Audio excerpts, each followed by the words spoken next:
Hello students, let's read the remaining part of the history Magadh. तो आज हम मगध के बारे में पढ़ेंगे। हमने जनपद महाजनपद पढ़ा था, तो चलिए आज मगध के बारे में पढ़ते हैं। Magadha became the most important mahajanapada in about 200 years ago. तो महाजनपद क्या है कि जो बहुत सारे जनपद में से जो सबसे इम्पॉर्टेंट होता था और उस जगह को राजा के उस प्लेस को महाजनपद बोलते थे। तो महाजनपद में से मगध जो था वो सबसे इम्पॉर्टेंट था, जो कि करीब उस समय 200 ईयर्स अगो 200 साल पहले की बात है। Many rivers such as the Ganga and Son flowed through Magadha. तो उस समय मगध से बहुत सारी नदियाँ जो थी जैसे गंगा और सोन बहती थी।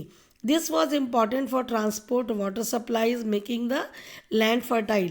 अब चूंकि वहाँ से ये दोनों इम्पॉर्टेंट नदियाँ बहती थी तो इसलिए वहाँ पे ट्रांसपोर्ट की वजह के लिए वो बहुत फेमस हो गया। वाटर सप्लाईज बहुत अच्छी थी जो पानी देने के लिए, और मेकिंग द लैंड फर्टाइल, और जो वहाँ की ज़मीन थी वो उपजाऊ ज़्यादा बन गई। Parts of Magadha were forested, और जो मगध के बहुत सारे पार्ट थे वो वहाँ पे बहुत अच्छे जंगल थे, फॉरेस्ट थे। तो elephant which lived in the forest could be captured and train for the army. अब हाथी जो थे वो जंगल में रहते थे, तो इसीलिए उन्हें आसानी से पकड़ के और उन्हें आर्मी में, मतलब जब युद्ध होता था तो उसमें आर्मी के लिए उन्हें ट्रेंड किया जाता था।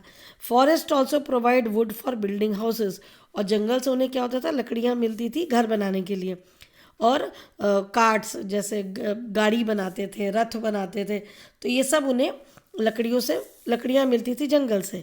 Beside there were iron ore mines in the region that could be tapped to make strong tools and weapons. अब वहाँ पे क्या था, बहुत इन्हें आयरन ओर मिलता था जो कि जिससे कि आयरन जो क्रूड होता था, रॉ मटेरियल आयरन का वो मिलता था। वहाँ पे बहुत सारी माइंस थी, खदानें थे उसकी, जिसकी वजह से उन्हें वो बहुत मजबूत जो थे टूल्स और वेपन्स, जो हथियार बना सकते थे, लोग बनाते थे जो युद्ध में काम आता था।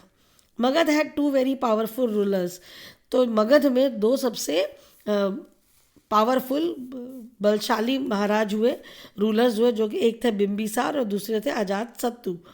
Who used all possible means to conquer other janapada, जो कि हर वो कोशिश करते थे जो बाकी और जनपद को जीतने के लिए। तो Mahapadma Nanda was author important ruler. तो महापद्म जो नंदा थे वो भी एक बहुत ही इम्पॉर्टेंट महाराज थे। He extended his control up to the north west part of the subcontinent. उन्होंने जो था अपना राज्य नॉर्थ वेस्ट की तरफ बढ़ाया, जो कि राजागृह, जो कि राजगीर है, आज बिहार में है। In Bihar was the capital of Magadha for several years. तो उसे बिहार की राजधानी वो जो थी राजगीर जो था उसे मगध का कैपिटल बनाया गया। कुछ सालों तक वो वही कैपिटल रहा। Later the capital was shifted to Pataliputra.